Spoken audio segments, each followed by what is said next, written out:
Chapter 22.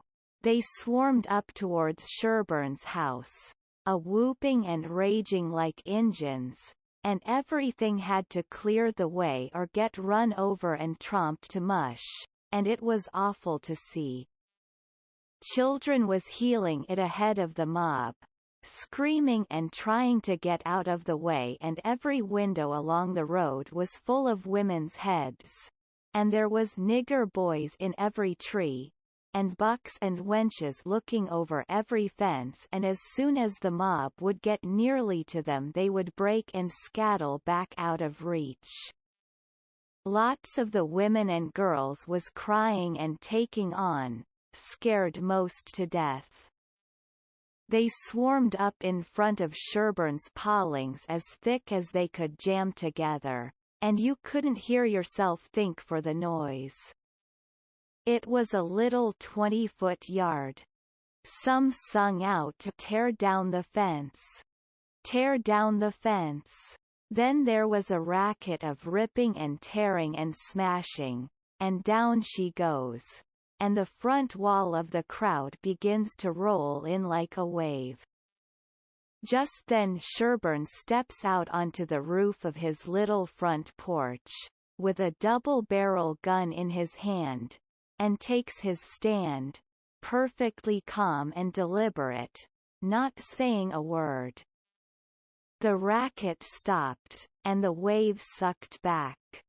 Sherburne never said a word, just stood there, looking down. The stillness was awful creepy and uncomfortable. Sherburne run his eye slow along the crowd, and wherever it struck the people tried a little to outgaze him. But they couldn't. They dropped their eyes and looked sneaky. Then pretty soon Sherburne sort of laughed, not the pleasant kind, but the kind that makes you feel like when you are eating bread that's got sand in it. Then he says, slow and scornful, "The idea of you lynching anybody. It's amusing. The idea of you thinking you had pluck enough to lynch a man. Because you're brave enough to tar and feather poor friendless cast-out women that come along here. Did that make you think you had grit enough to lay your hands on a man? Why? A man's safe in the hands of 10,000 of your kind as long as it's daytime and you're not behind him. Do I know you? I know you clear through. I was born and raised in the South, and I've lived in the North, so I know the average all around. The average man's a coward. In the North, he lets anybody walk over him that wants to, and goes home and prays for a humble spirit to bear it. In the South, one man all by himself has stopped a stage full of men in the daytime, and robbed the lot. Your newspapers call you a brave people so much that you think you are braver than any other people, whereas you're just as brave, and no braver. Why don't your juries hang murderers? Because they're afraid the man's friends will shoot them in the back, in the dark, and it's just what they would do. So they always acquit, and then a man goes in the night, with 100 masked cowards at his back, and lynches the rascal. Your mistake is that you didn't bring a man with you. That's one mistake. And the other is that you didn't come in the dark and fetch your masks.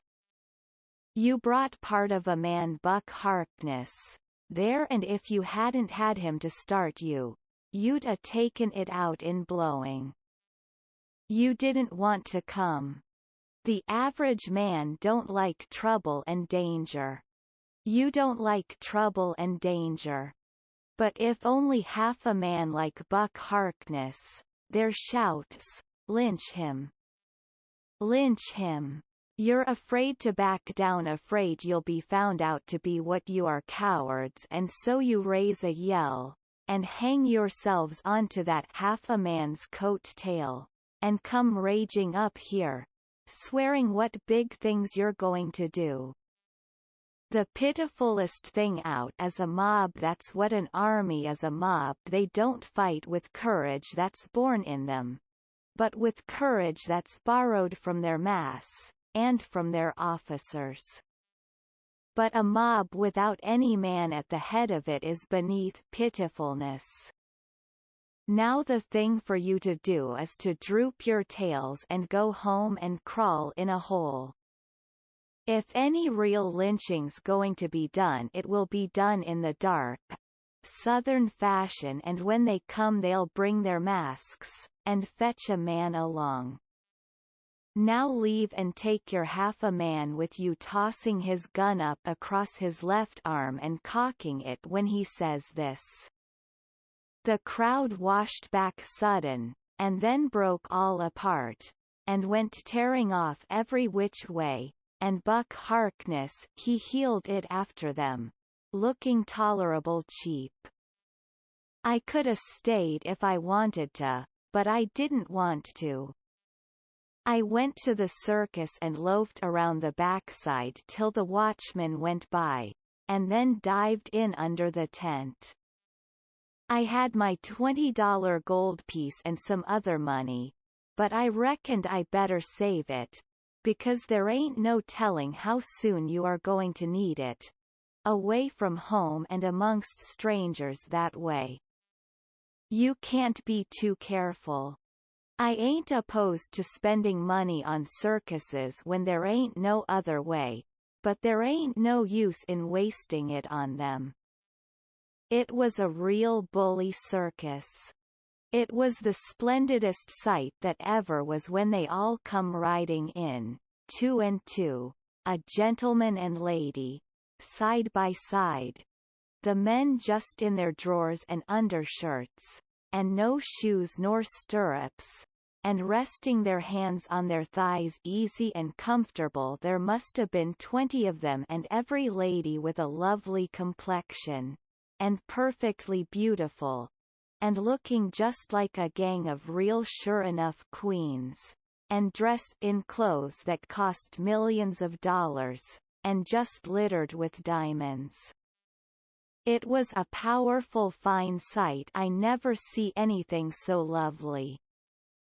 And then one by one they got up and stood, and went a-weaving around the ring, so gentle and wavy and graceful, the men looking ever so tall and airy and straight, with their heads bobbing and skimming along, away up there under the tent roof, and every lady's rose-leafy dress flapping soft and silky around her hips, and she looking like the most loveliest parasol.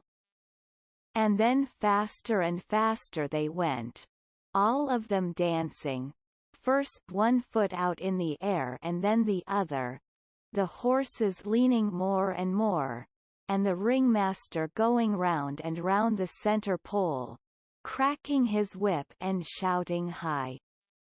Hi!"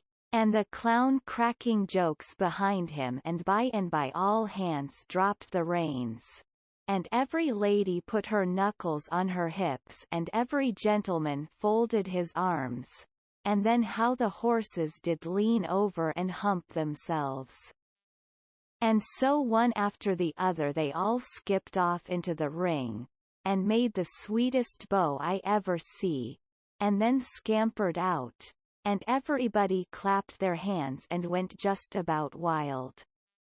Well, all through the circus they done the most astonishing things, and all the time that clown carried on so it most killed the people.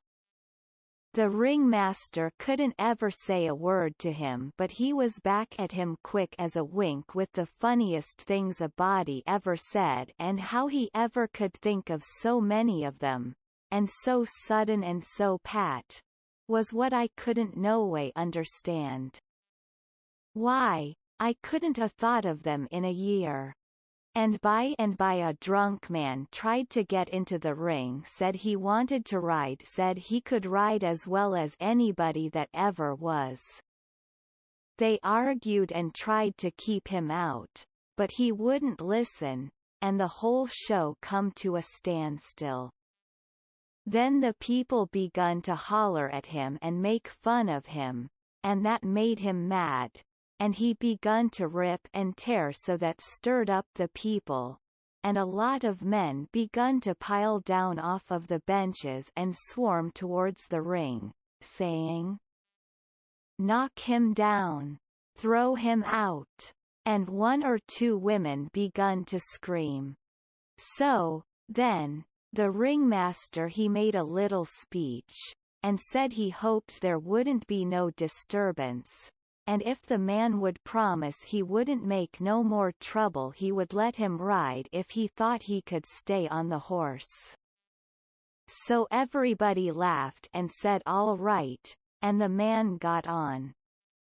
The minute he was on, the horse begun to rip and tear and jump and cavort around, with two circus men hanging on to his bridle trying to hold him, and the drunk man hanging on to his neck, and his heels flying in the air every jump, and the whole crowd of people standing up shouting and laughing till tears rolled down. And at last, sure enough, all the circus men could do, the horse broke loose, and away he went like the very nation, round and round the ring, with that sot laying down on him and hanging to his neck, with first one leg hanging most to the ground on one side, and then t'other one on t'other side, and the people just crazy. It warn't funny to me, though I was all of a tremble to see his danger. But pretty soon he struggled up a straddle and grabbed the bridle, a-reeling this way and that, and the next minute he sprung up and dropped the bridle and stood. And the horse a-going like a house afire too.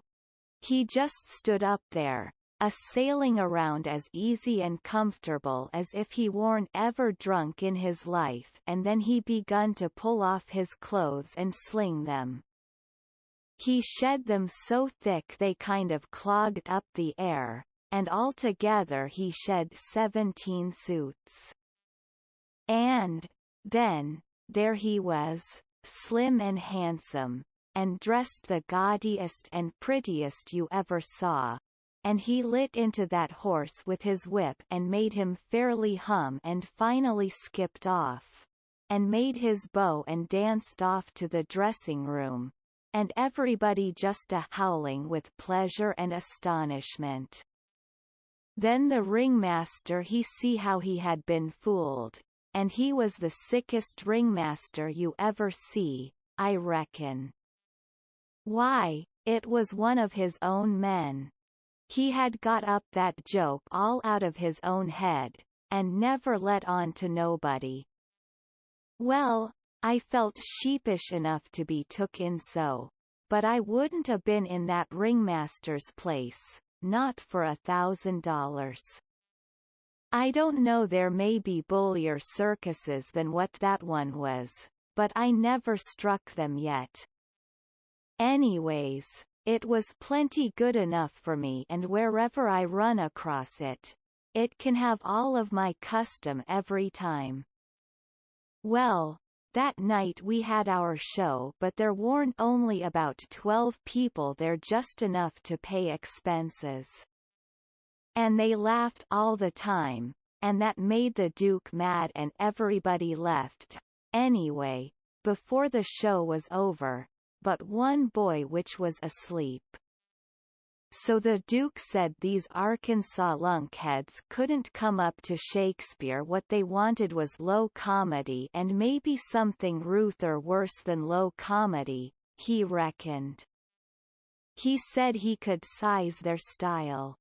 So next morning he got some big sheets of wrapping paper and some black paint, and drawed off some handbills, and stuck them up all over the village.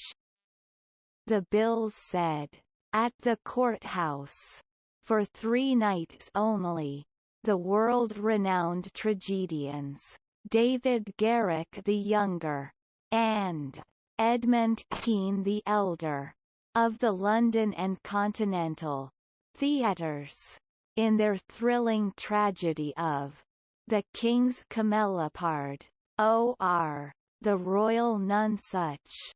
Admission 50 cents. Then at the bottom was the biggest line of all, which said, "Ladies and children not admitted." "There," says he, "if that line don't fetch them. I don't know Arkansas."